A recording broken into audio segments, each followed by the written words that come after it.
A small-town luxury car dealership gleamed under the morning sun.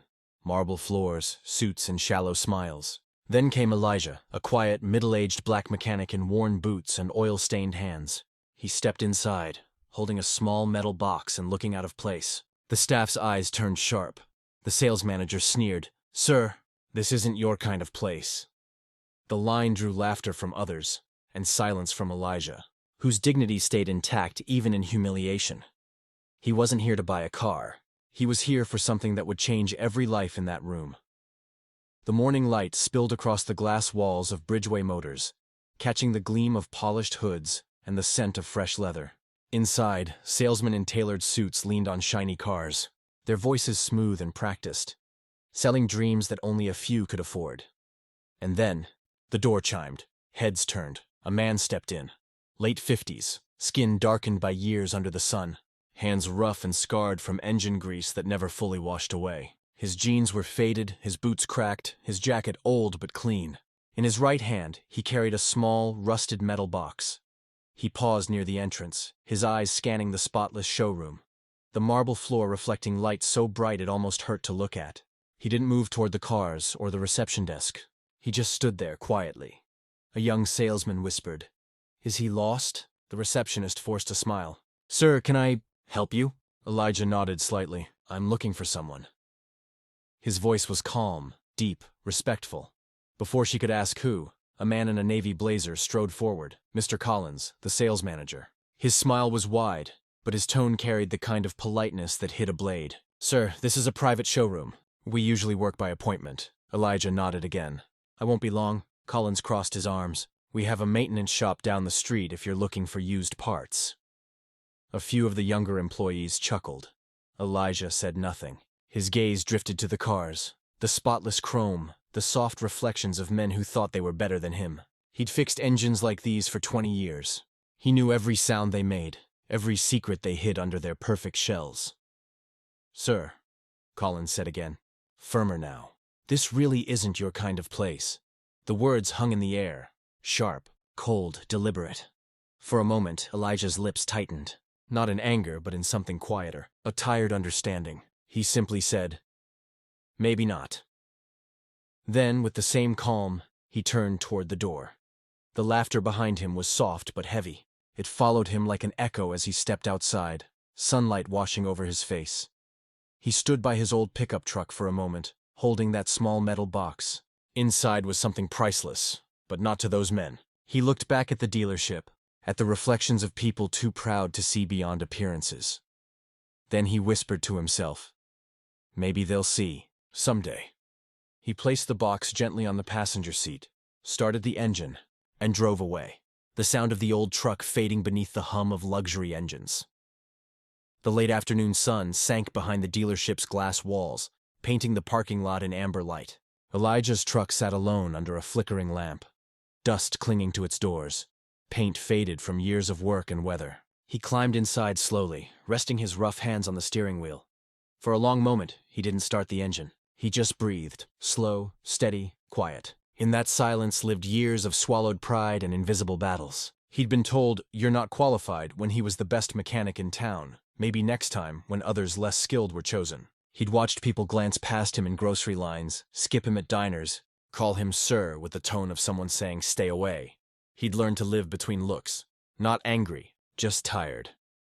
Inside the dealership, laughter floated through the glass. "Man, did you see his hands? Looked like he's been living under a car," one said. Another chuckled. "Probably thought we had free coffee." Sarah heard it from the break room.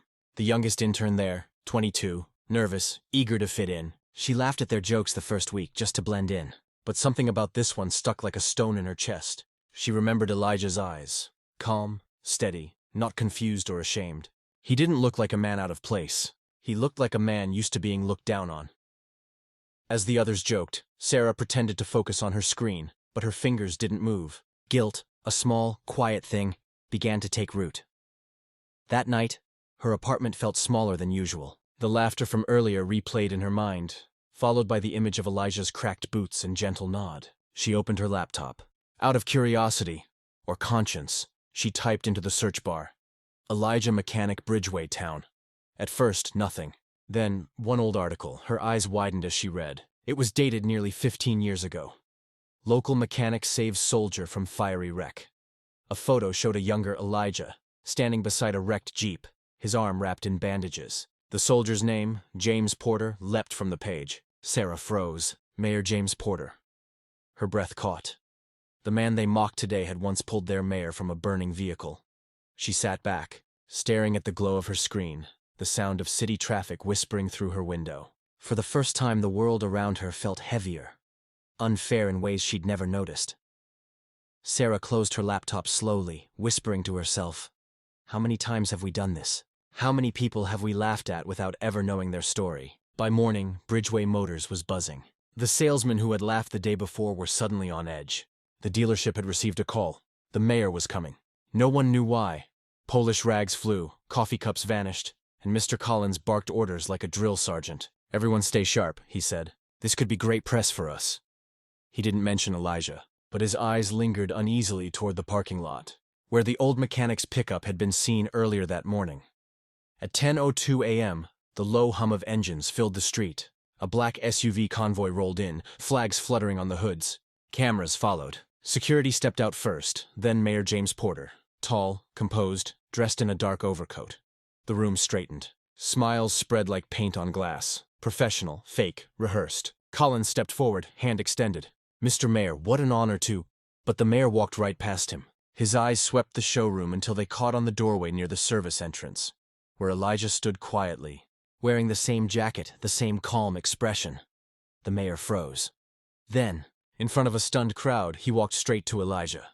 Cameras clicked rapidly, reporters whispering. Collins blinked, confused. "Sir, that's—" But before anyone could speak again, Mayor Porter stopped, dropped to one knee, and looked up at Elijah. His voice cracked. "Sir, I owe you my life." The room fell silent. You could hear the hum of the air conditioner, the faint click of a camera shutter. No one moved. Elijah's brow furrowed slightly. He didn't seem surprised, just quietly emotional. He opened the small metal box he'd been carrying. Inside lay an old weathered photograph. A jeep engulfed in flames, a soldier barely visible through smoke. And beside it, a young mechanic pulling him free. The mayor's hand trembled as he touched the photo. "That day," he said softly, "I thought I was going to die. You didn't even know my name. You just dragged me out and disappeared." Elijah looked at him, his voice gentle. "You made it. That's what matters." Tears welled in the mayor's eyes. Around them, employees who had mocked Elijah the day before now stood frozen, their pride crumbling in silence. Collins tried to speak, but his voice failed. Cameras flashed.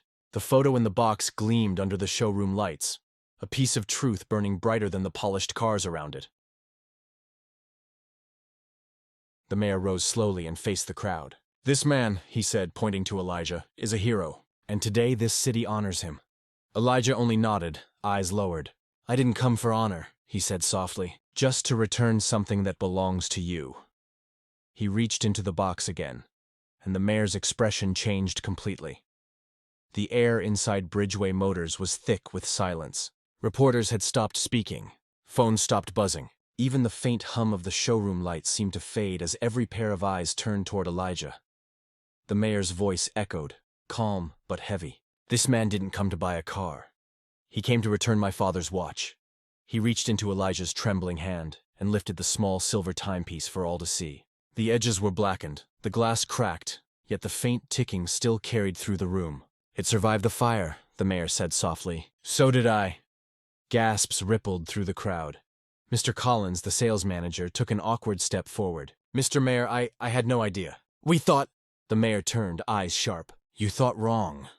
Elijah set the metal box gently on the counter. "It was in the glove compartment," he said quietly. "I've been meaning to return it for a long time." He spoke simply, without bitterness or pride, just truth. The employees who had mocked him the day before stood frozen, their faces drained of color. The young salesman who'd laughed the loudest now looked down at his shoes, shame heavy on his shoulders. Elijah looked around at them, not with anger, but with a calm that made every word cut deeper. "You don't have to kneel," he said, his voice low but steady. "Just treat people right." The room went still again. Then, slowly, the mayor placed his hand on Elijah's shoulder, a gesture filled with weight and gratitude. Cameras flashed like bursts of lightning.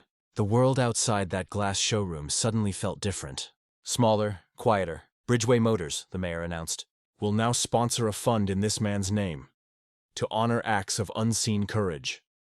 Collins swallowed hard, managing a faint, nervous smile. Of course, sir. We'd be honored. But his voice cracked, guilt lingering in every word. Elijah nodded once. Do right by people, he said softly. That's all that matters. And with that, he turned toward the door. The same door he'd been pushed away from just a day earlier. But this time, no one stopped him. No one laughed. The sound of his boots on the marble floor was the only thing that dared to move in that room. Outside, the morning light fell across his face.